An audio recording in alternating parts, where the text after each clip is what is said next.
మీకందరికీ ప్రభువైన యేసుక్రీస్తు నామమున తెలియజేస్తున్నాను. దేవుని యొక్క మహాకృపను మరి ఇంతవరకు మనల్ని కాచి కాపాడి మరి ఈరోజు మరి ఇక్కడ దేవుని యొక్క వాక్యము ప్రకటించడానికి దేవుడు అనుగ్రహించినటువంటి గొప్ప ధన్యతను బట్టి దేవునికి వందనాలు తెలియజేస్తూ ఉన్నాను. మీకందరికి కూడా ప్రభువైన యేసుక్రీస్తు నామమున మరొకసారి మరి శుభములతో పాటుగా మరి ఎంతో ఆసక్తిగా దేవుణ్ణి ఆరాధించేటువంటి బిడలుగా మీరున్నారు. మంచి పాటలు పాడుతున్నారు, వాయిద్యాలు వాయిస్తున్నారు. మరి ఎంతో చక్కగా దేవుని యొక్క పరిచర్యలో మీరు పాలు పాగుస్తూనే ఉంటున్నారు. మీకు ఇచ్చినటువంటి మంచి ఆరోగ్యాన్ని బట్టి కూడా దేవునికి వందనాలు తెలియజేయాలి. ఎందుకంటే మరి ఆయన వాక్యం వినడానికి ఎంతో ఉత్సాహంగా ఈరోజు ఇక్కడికి రావడం అంటే అది దేవునికి మనము కృతజ్ఞత చెల్లించవలసిన వారమై ఉన్నాం. ఈరోజు దేవుని యొక్క వాక్యాన్ని ప్రకటించాలని మరి ఈసివయ్య వారు మరి చెప్పినప్పుడు అసలు ఏ వాక్యము ప్రకటించాలి, ఏ వాక్యము ప్రకటిస్తే ఈ బిడ్డలకు అది మేలుకరంగా ఉంటుంది అనేటువంటిది ఆలోచించినప్పుడు మరి దానియేలు అనేటువంటి వారి గురించి నేను విన్నప్పుడు నిజంగా దానియేలు మరి ఆ విధంగా దర్శనాలు కలిగి ఉండటము, అంతేకాకుండా దానియేలు స్వతహాగా దర్శనాలు కలిగి ఉన్నాడు. అంతేకాదు ఆ దానియేలు ఉన్నటువంటి గొప్ప జ్ఞానము ఏంటంటే ఆ కళను చెప్పటం. అసలు కళ మనం చెబితే దాని యొక్క భావం అనేటువంటిది చెప్పొచ్చు. నెబుకద్నెజరు ఆ కళ మర్చిపోతే ఆ కళను భావాన్ని చెప్పినటువంటి గొప్ప జ్ఞానము కలిగినటువంటి వాడు. అంటే ఆ జ్ఞానము ఎవరిచ్చారు? దేవుడే ఇచ్చాడు కదా.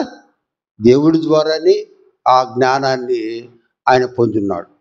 ఇటువంటి ఆయనకి అర్థం ఏంటంటే దేవుడే నా న్యాయాధిపతి అని అర్థం. దేవుడే నా న్యాయాధిపతి అని అర్థం. దానియేలు గ్రంథము దానియేలు క్రీస్తు పూర్వం 530 సంవత్సరంలో దీన్ని రచించినట్టుగా మనకి తెలియజేయబడుతుంది. అంతేకాకుండా దానియేలు గ్రంథంలో 12 అధ్యాయాలు ఉంటాయి. ఈ దానియేలు గ్రంథంలో ఉన్నటువంటి 12 అధ్యాయాల్లో దానియేలు గురించే చెప్పబడింది. అంటే దానియేలు చేసినటువంటి ప్రవచనాల గురించి ఎక్కువగా చెప్పబడింది. ముఖ్యంగా ఏంటంటే దానియేలు గ్రంథంలో మనం ఏం చూస్తామంటే క్రీస్తు యొక్క రాకడ, తర్వాత 1000 ఏళ్ల పరిపాలన, నిత్యత్వము, ఇవన్నీ కూడా దానియేలు గ్రంథంలో చెప్పబడుతున్నాయి. ఎందుకంటే దానియేలు మరి యెషయా గారు ఇద్దరు యెషయా గ్రంథంలో ఉన్నటువంటి ఆ ప్రవచనాలు అనేటువంటివి దాదాపుగా నెరవేర్చబడ్డాయి. అసలు ప్రవచనాలు అంటే ఏంటి? ముందుగా నెరవేర్చబడే ప్రవచనాలు. యెషయా గ్రంథంలో ఉన్నటువంటి అన్ని ప్రవచనాలు దానిలో ఆల్మోస్ట్ అన్ని కూడా నెరవేర్చబడ్డాయి. అయితే దానియేలు గ్రంథంలో ఉన్నటువంటి ఆ ప్రవచనాలు కూడా దాదాపుగా నెరవేర్చబడ్డాయి. అంటే క్రీస్తు యొక్క రాకడ గురించి ముందుగానే తెలియజేయటం, ఆయన యొక్క 1000 ఏళ్ల పరిపాలన ఏ విధంగా ఉంటుందో ఆ దాని గురించి, ఆ నిత్యత్వము, నిత్య జీవము అనేటువంటి వాటి గురించి కూడా దానియేలు చాలా చక్కగా వివరించాడు. అందుకనే దానియేలు చేసినటువంటి ఆ ప్రార్థన బట్టే దేవుడు దానియేలుకు అంత గొప్ప జ్ఞానాన్ని దయచేసినట్టుగా మనం చూస్తాం. ఆయనలో ఉన్నటువంటి కొన్ని ప్రాముఖ్యమైనటువంటి క్వాలిటీస్ వారి ముందు వారి పేర్లు ఏంటంటే అజరయ్య, మిషాయేలు, అననీయ. అజరయ్య అంటే షడ్రకు, మిషాయేల్ అంటే మెషక్కు, ఆ తర్వాత అననీయ అంటే అబేద్నెగో. ఈ ముగ్గురు పేర్లు. ఆ తర్వాత దానియేలు పేరు కూడా మరి ఇక్కడ ఏముంది? బెల్షాజర్ అనేటువంటి దానియేలు పేరు ముందు. దానియేలుకు ఉన్నటువంటి ముగ్గురు స్నేహితులు. దానియేలు అందరూ దేవుని యందు భయభక్తులు కలిగినటువంటి వారు. దేవుని యందు భయభక్తులు కలిగినటువంటి వారు. వారు మరి వారి గురించి మన తర్వాత మనము చెప్దాము. ముందుగా ముఖ్యంగా ఏంటంటే దానియేలు గొప్ప తీర్మానము కలిగినటువంటి వాడు. మనం చూసినట్టుకైతే దానియేలు గ్రంథము చూడండి, 1వ అధ్యాయము 8వ వచనం. రాజు భుజించు భోజనమును పానమును చేయు ద్రాక్షారసమును పుచ్చుకొని తను అపవిత్రపరచుకొనకూడదని దానియేలు ఉద్దేశించి తాను అపవిత్రుడు కాకుండానట్లు వాటిని పుచ్చుకొనకుండా సెలవిమ్మని నపుంసకుల అధిపతిని వేడుకొనగా దేవుడు నపుంసకుల అధిపతి దృష్టికి దానియేలునకు కృపా కటాక్షమునంద అనుగ్రహించెను. ఏంటి ఆ తీర్మానం? రాజు విందులకు ఆహ్వానించాడు. రాజు ఏం చేశాడంటే నెబుకద్నెజరు విందుకు ఆహ్వానించాడు. విందుకు ఆహ్వానిస్తే ఆ విందుకు వెళ్ళల. అయితే ఎందుకంటే పంచపక్ష ప్రమాణాలు ఉంటాయి. రాజు విందుకు ఆహ్వానించాడంటే అసలు మనం ఎన్నడూ చూడనటువంటి ఆ భోజనం అన్నీ కూడా ఏర్పాటు చేస్తాడు. అయితే అటువంటి రాజు యొక్క ఆహ్వానాన్ని తిరస్కరించి గొప్ప తీర్మానము చేసుకున్నాడు. ఏం తీర్మానము?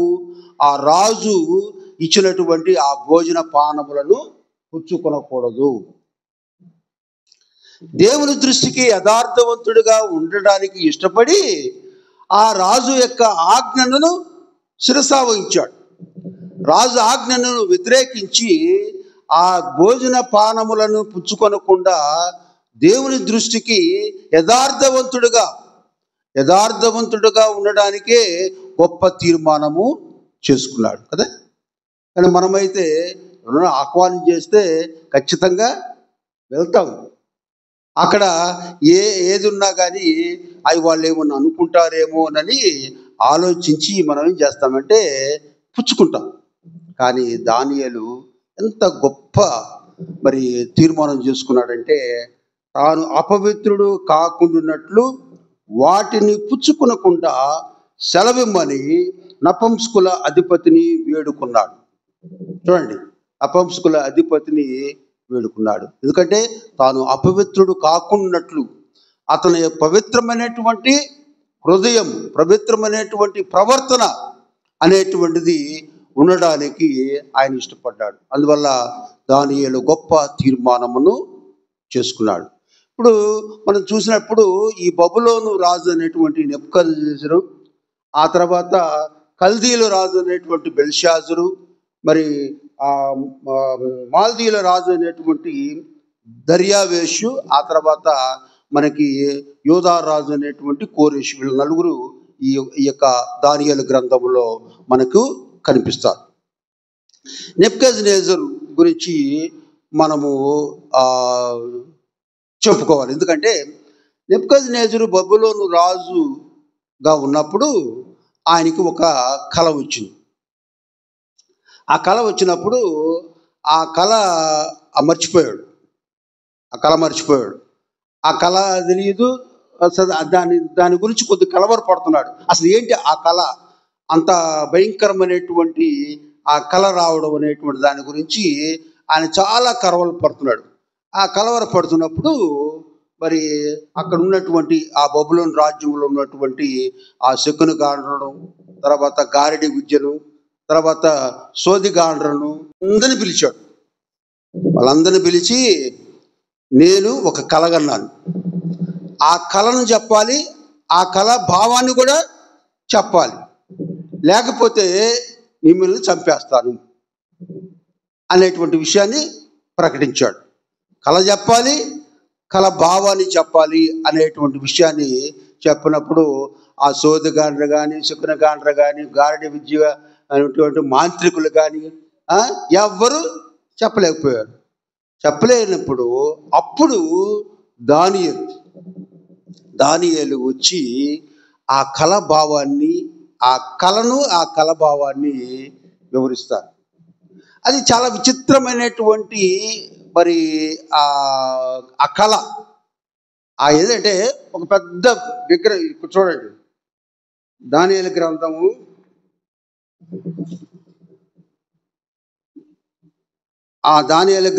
2వ అధ్యాయము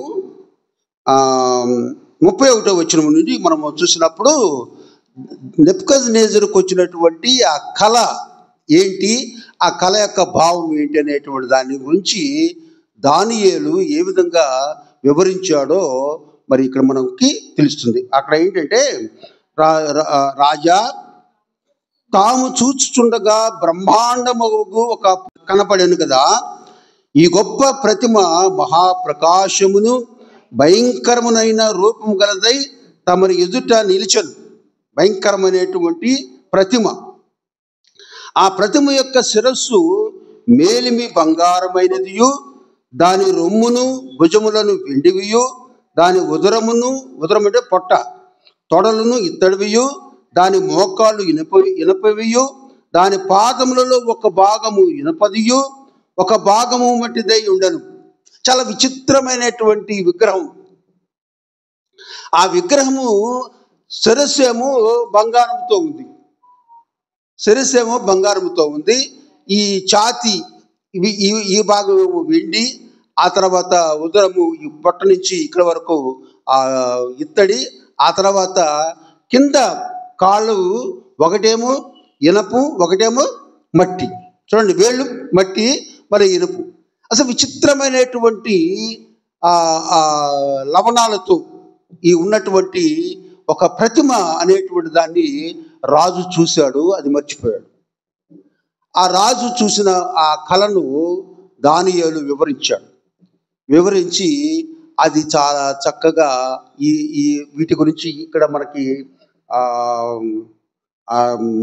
దానియేలు గ్రంథం 2వ అధ్యాయము మనం చూసినప్పుడు ఇక్కడ అన్నీ కూడా చాలా చక్కగా దానియేలు వివరించాడు. చాలా చదివినప్పుడు 37వ వచనము నుండి దానియేలు 2వ గ్రంథము 37 నుండి మనం చూసినప్పుడు, రాజా పరలోకమందున్న దేవుని రాజ్యమును అధికారమును బలమును ఘనతయు తమరికి అనుగ్రహించి ఉన్నాడు. తమరు రాజులకు రాజై ఉన్నాడు. ఆయన మనుషులు నివసించు ప్రతి స్థలమందును మనుషులనేమి భూజంతువులనేమి ఆకాశ పక్షులనేమి అన్నిటినీ ఆయన తమరి చేతి కప్పగించి ఉన్నాడు. వారందరి మీద తమరికి ప్రభుత్వం అనుగ్రహించి ఉన్నాడు. తామే ఈ బంగారపు శిరస్సు. ఆ బంగారపు యొక్క శిరస్సు గురించి దానియేలు, మీరు రాజు, మీకు దేవుడు అనుగ్రహించినటువంటి ఆ గొప్ప ఘనత, బలము, అధికారం అనేటువంటిది దేవుని ద్వారా మీరు పోతుంది. మీ రాజ్యం పోతుంది, ఒక రాజ్యం వస్తుంది, ఆ రాజ్యం తర్వాత ఇంకొక రాజ్యం కూడా వస్తుంది. కాబట్టి మీ రాజ్యం అనేటువంటిది శాశ్వతమైనటువంటిది కాదు. మీరు రాజు శాశ్వతముగా ఉండరు. కాబట్టి మీ రాజ్యం అనేటువంటిది అంతరించిపోతుంది అనేటువంటిది ఆయన చెప్పాడు. అదే ఆ రాజ్యమే ఏంటంటే ఇత్తడి. నెక్స్ట్ వెండి గురించి కూడా చెప్పాడు. ఆ తర్వాత 40వ పిమ్మట 4వ రాజ్యం ఒకటి లేచును, అది ఇనుము వలె బలముగా ఉండును. ఇనుము సమస్తమైన వాటిని దంచి విరగొట్టినది కదా, ఇనుము పగలగొట్టినట్లు అది రాజ్యములన్నిటిని పగలగొట్టి పొడి చేయు.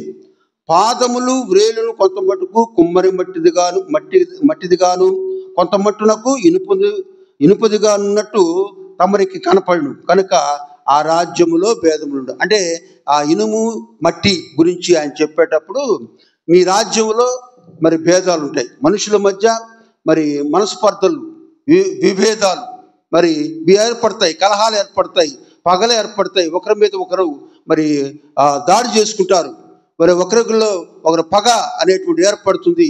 కాబట్టి ఈ ఇనుము మట్టి గురించి ఆయన వివరించాడు.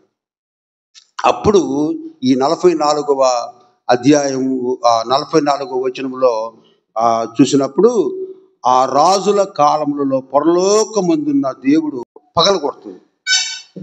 ఆ విగ్రహాన్ని పగలగొట్టినప్పుడు ఆ విగ్రహం పూర్తిగా ముక్కలైపోతుంది. ఆ సందర్భంలో మరి రాజుకు దానియేలు ఈ విధంగా చెప్పడం జరిగింది. ఆ తర్వాత దానియేలులో ఉన్నటువంటి ఇంకొక గొప్ప లక్షణం ఏంటంటే ప్రార్థనాపరుడు, గొప్ప ప్రార్థనాపరుడు. ఆ ప్రార్థన వలనే దేవుడు మరి దానియేలుకు మరి ఇంత గొప్ప జ్ఞానాన్ని దేవుడు అనుగ్రహించాడు. చూడండి, దానియేలు గ్రంథం 6వ అధ్యాయం 10వ వచనములో ఆయన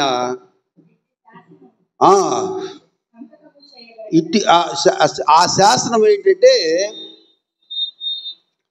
ఆ బెల్షాజర్ అనేటువంటి రాజు ఒక శాసనాన్ని తయారు చేశాడు. ఎవరు కూడా 30 రోజులు ఇటువంటి ప్రార్థనలు చేయకూడదు. ఎవరు కూడా రాజ్యంలో ఉండేటువంటి వారు ఎవరు కూడా ప్రార్థన చేయకూడదని బెల్షాజరు ఒక చట్టాన్ని నెబుకద్నెజరు తర్వాత చేసినప్పుడు మరి ఆ చట్టాన్ని అందరూ గౌరవించాలిగా. చట్టం చేసినప్పుడు దాన్ని ఎవరు కూడా వ్యతిరేకించకూడదు, వ్యతిరేకించేటువంటి అధికారం ఎవరికి ఉండకూడదు. అయితే దానియేలు మరి ఏం చేశాడంటే ఆ చట్టాన్ని వ్యతిరేకించి, ఆ చట్టాన్ని తిరస్కరించి ఆయన ఏం చేశాడంటే ప్రార్థన చేశాడు. చూడండి, ఇటు శాసనము సంతకం చేయబడిన దానియేలు తెలుసుకునేను. అతడు తన ఇంటికి వెళ్ళి యథాప్రకారముగా అనుదినము 3 మోకాళ్ళుని తన ఇంటి పై కిటికీలు యెరూషలేము తట్టునకు తెరవబడి ఉండగా తన దేవునికి ప్రార్థన చేయుచు ఆయనను స్తుతించు వచ్చాడు. మాత్రం భయపడలా.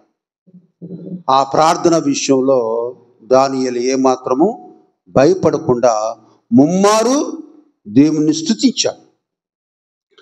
దేవుని స్తుతించబట్టి దేవుని యొక్క నమ్మకమైనటువంటి బిడ్డగా ఉండటమే కాకుండా గొప్ప జ్ఞానము కలిగినటువంటి వాడుగా మనం దానియేలుని మనము చూస్తాం. ఆ తర్వాత ఆయన ఆ దానియేలుకి ఇంత జ్ఞానము ఇంత ఇది వచ్చినప్పుడు వారు ఏం చేశారంటే అక్కడ ఉన్నటువంటి బబులోను ప్రజలు ఇన్ని ఏ విధంగా అయినా సరే చెరసాల్లో వేయించాలని ఒక కుట్ర పండుతారు కదా, కుట్ర పండుతారు.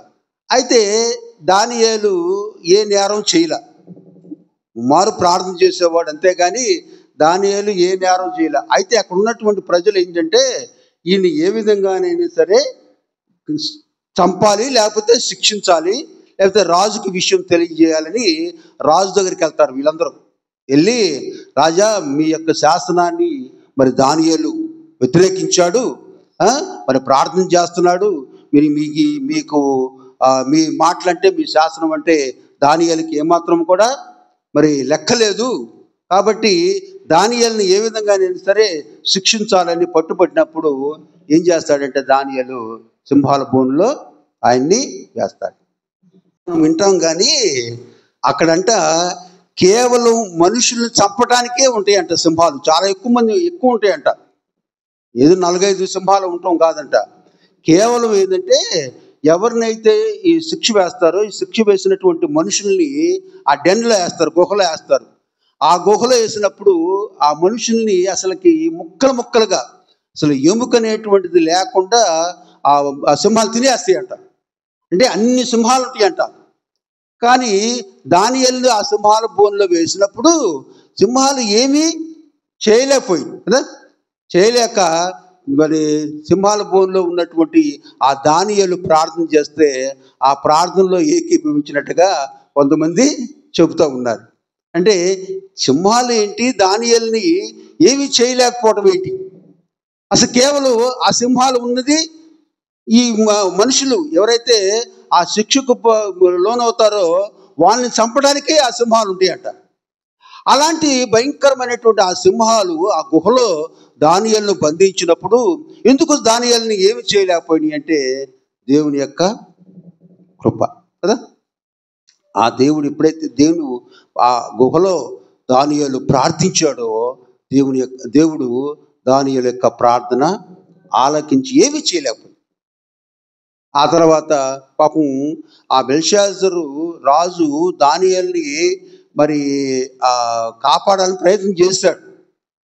కానీ ప్రజల యొక్క ఒత్తిడికి మరి రాజు ఆ ఆజ్ఞను ఆ శాసనాన్ని అమలు చేయాలని అనుకున్నాడు. అయితే మరుసటి రోజు ఉదయం మరి వెళ్ళి మరి అసలు గుహలో అసలు దానియేలు ఉన్నాడా లేదా అని ఉదయాన్నే లేచి, ఆయనకు రాత్రంతా నిద్ర పట్టలేదంట బెల్షాజర్కి. ఎందుకంటే మరి నేను ఏ నేరం చేయబడినటువంటి ఆ వ్యక్తిని నేను మరి సింహాల గుహలో బంధించాను, మరి దానియేలు ఉన్నాడా లేదా అనేటువంటి ఉదయాన్నే లేచి ఆ గుహ దగ్గరికి వెళ్తే దానియేలు సజీవంగా ఉన్నాడు. దానియేలు అని పిలిచినప్పుడు ఆయన దానియేలు సజీవంగా ఉండటం చూసి ఆశ్చర్యపడ్డాడు. చూడండి, జీవము గల దేవుని సేవకుడు అయిన దానియేలు, నిత్యము నీవు సేవించుచున్న నీ దేవుడు నిన్ను రక్షింప అతన్ని అడిగి నిత్యము మరి ఆయన దేవుల్లో ఉన్నాడు కనుక దేవుడు సింహాల బోన్లో నుంచి దానియేలుని కాపాడు. మనం కూడా ప్రార్థన చేసినప్పుడు మన ప్రార్థన దేవుడు ఆలకిస్తాడు. కానీ ప్రార్థన అనేటువంటిది ఏ విధంగా చేయాలంటే ఈ లోక సంబంధమైనటువంటి వాటి గురించి అడగకూడదు. ఈ లోక సంబంధమైనటువంటి ఆస్తులు, అంతస్తులు, హోదా, అధికారము వాటి గురించి అడగకూడదు. దేవుడు మనకి ఏది అవసరమో దేవునికి తెలుసు కదా. హృదయ రహస్యములు ఎరిగినటువంటి దేవుడికి అన్ని తెలుసు, మనకి ఏది అవసరమో వాటిని దేవుడు అనుగ్రహిస్తాడు మనకి. ఇప్పుడు దానియేలు ప్రార్థన చేసినప్పుడు అంత గొప్ప జ్ఞానాన్ని ఎందుకు అనుగ్రహించాడు? మరి ఇది గొప్ప తీర్మానం ఎందుకు చేసుకున్నాడు? మరి అన్నపానములు మరి పుచ్చుకొనకుండా అపవిత్రుడు కాకుండా ఉండడానికి ఎందుకు ఇష్టపడ్డాడు? కాబట్టి ప్రార్థన, దేవుని యొక్క ప్రార్థనా శక్తి దానియేలుకు అనుగ్రహించిన దాన్ని బట్టి దేవుడు ఆ దానియేలును ప్రవచనాలు చెప్పేటువంటి వాడిగా దేవుడు ఏర్పడు. అంటే ఒక విధంగా చెప్పాలంటే ప్రవచనాలకు రాజు యెషయా అయితే ప్రవక్తల ప్రవచనాలకు రాజు ఎవరంటే దానియేలు. దాదాపుగా యెషయా ప్రవచనాలన్నీ కూడా నెరవేరిపోయాయి. ప్రవచనాలకు రాజు యెషయా. కానీ ఆ ప్రవక్తలు చెప్పినటువంటి ప్రవచనాలు దానియేలు గ్రంథంలో ఉన్నాయి కనుక ఈ ప్రవచనాల రాజుగా దానియేలును కూడా పిలవడం జరుగుతుంది. కానీ ఇంకోటి ఏంటంటే ప్రాముఖ్యమైనటువంటిది ఏంటంటే దానియేలు ఏ నేరము చేయకుండానే మరి సింహాల బోన్లో ఉన్నదాన్ని బట్టి దేవుడు ఆయన నిర్దోషిగా ఇంచాడు. ఆ తర్వాత ఏమైంది? ఎవరైతే సింహాల బోన్లోకి దానియేలును నెట్టారో అటువంటి వారందరూ ఏమయ్యారు? చనిపోయారు. రాజు చంపేశాడు. వాళ్ళనే కాదు, ఎవరైతే చెప్పారో వాళ్ళనే కాకుండా వాళ్ళ పిల్లల్ని, వాళ్ళ భార్యల్ని, వాళ్ళ బంధువులు మొత్తాన్ని కూడా చంపేశాడు. ఎందుకంటే నిరపరాధి అయినటువంటి, నిర్దోషి అయినటువంటి దానియేలుకు అంత శిక్ష విధించడానికి కారకులయ్యారు. ఆయన నిర్దోషి అని చెప్పి ఆ దానియేలుకు సంబంధించిన ఎవరైతే నేరారోపణ చేశారో వారందరినీ కూడా ఆ రాజు సంహరించారు. చూడండి, దానియేలు గ్రంథం 6వ అధ్యాయము 22వ వచనంలో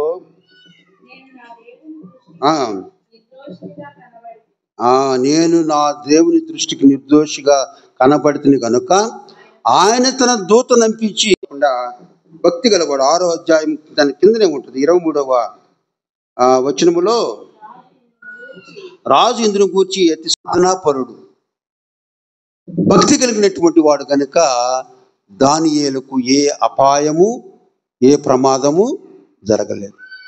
సింహాల బోనులో దావీదు ఉన్నప్పుడు కూడా ఏ అపాయము జరగలేదు.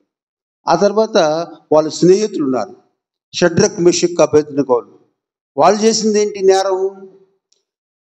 ఒక ప్రతిమను తయారు చేస్తే ఆ ప్రతిమ నమస్కారం చేయాలని రాజు ఆజ్ఞ ఇస్తే మేము ఆ రాజుకు ప్రతిమకు మేము నమస్కారము చేయము.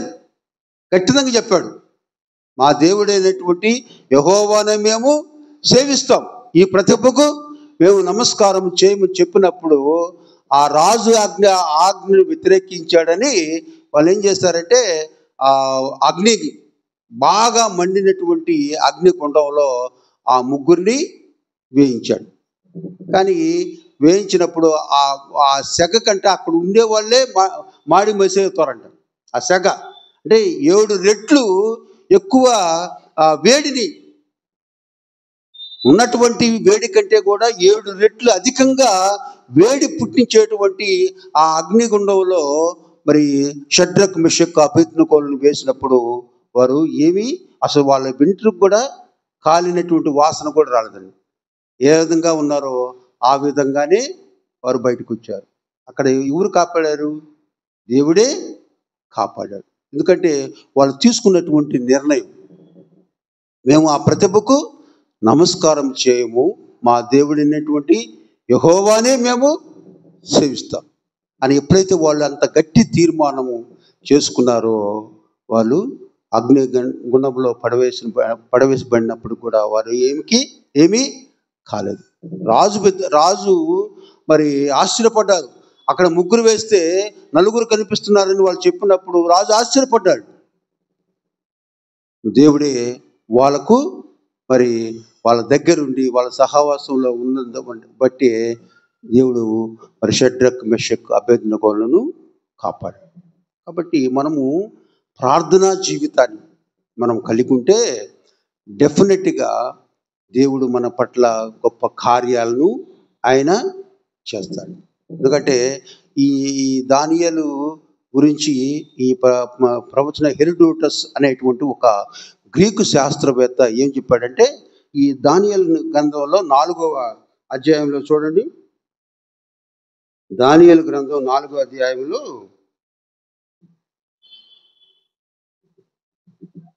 మెనే టెకెల్ ఉఫార్సిన్ అనేటువంటి ఒక మాట ఉంటుంది.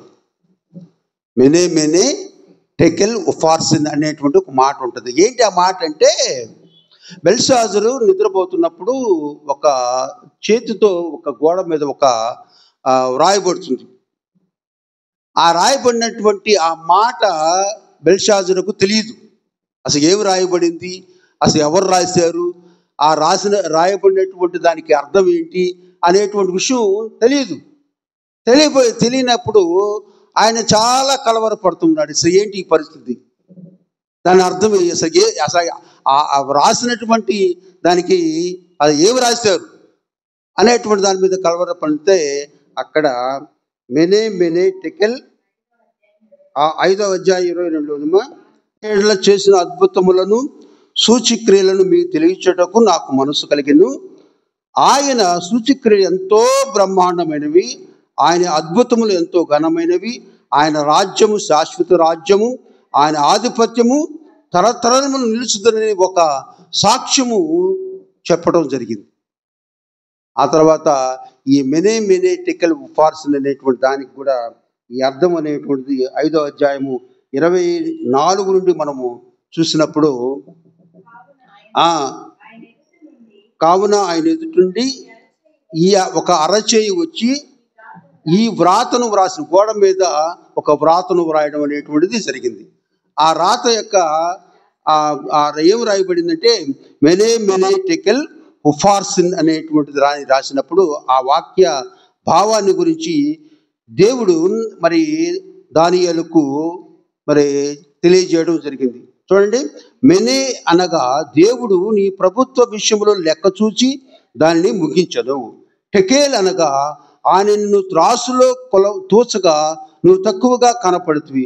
పెరేస్ అనగా నీ రాజ్యము నీ యొద్ద నుండి విభాగింపబడి మాదీయులకును పారసీకులకును ఇవ్వబడును.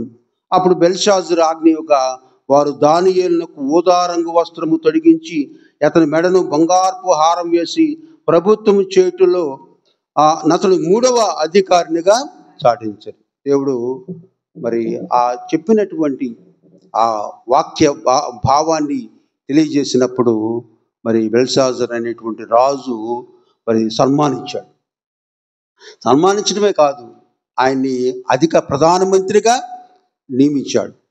ప్రధానమంత్రిగా నియమించడమే కాకుండా దానియేలు చెప్పినప్పుడు ఆ ముగ్గురు షడ్రక్ మెషక్ అబేద్నెగోలను కూడా అధికారులుగా నియమించడం జరిగింది.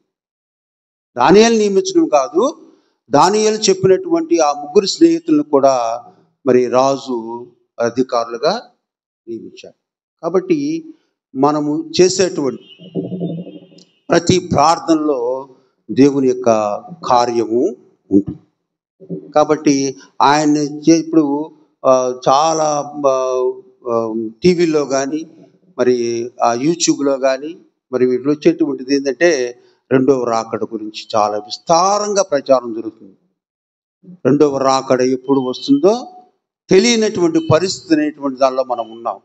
కనుక మన ఆ రాకడ కొరకు మనమందరం కూడా ఎదురు చూసేటువంటి వారుగా, ఎందుకంటే ఆయన ఆ ప్రకటన గ్రంథం 20వ అధ్యాయం 7వ వచనంలో మరి నేను త్వరగా వచ్చున్నాను అని పాస్టర్ గారు పదే పదే రిపీట్ చేసి చెప్తా ఉన్నారు. ఎందుకంటే ఆయన త్వరగా వస్తాడు.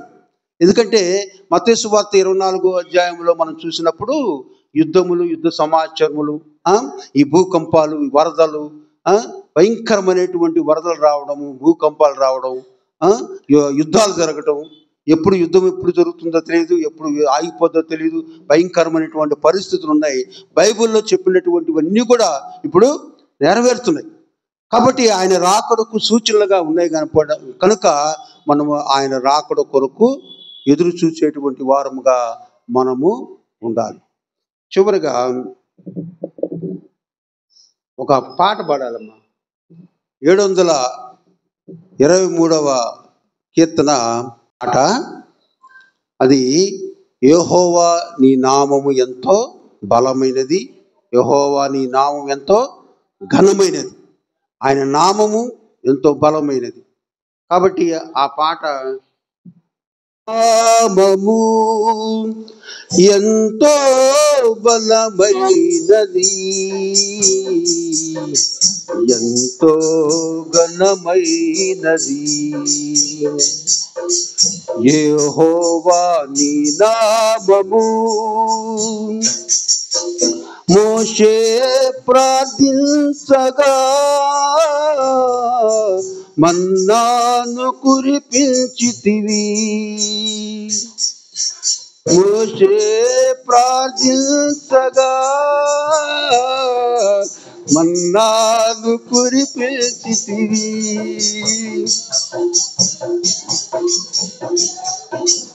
యెహోషువా ప్రార్థించగా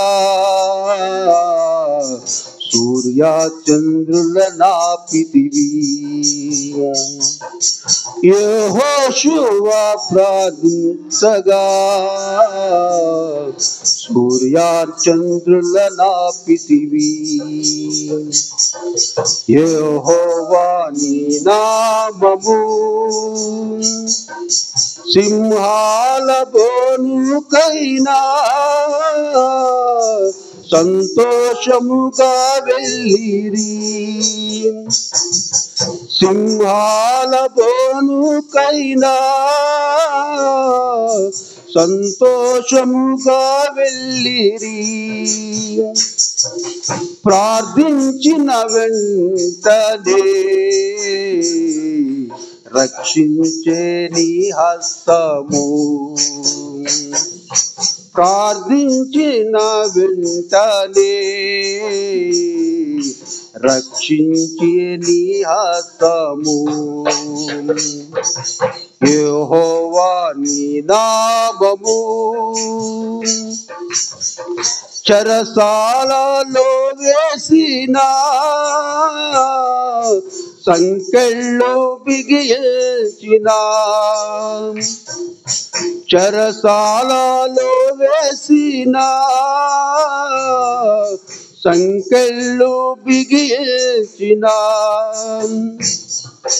సంఘము ప్రార్థించగా సంకెళ్ళు విడిపోయెను. సంఘము ప్రార్థించగా సంకెళ్ళు విడిపోయెను. యెహోవా నీ నామము పౌలు శిలను బంధించి చెరసాలలో వేసిన. పౌలు శిలను బంధించి చెరసాలలో వేసిన.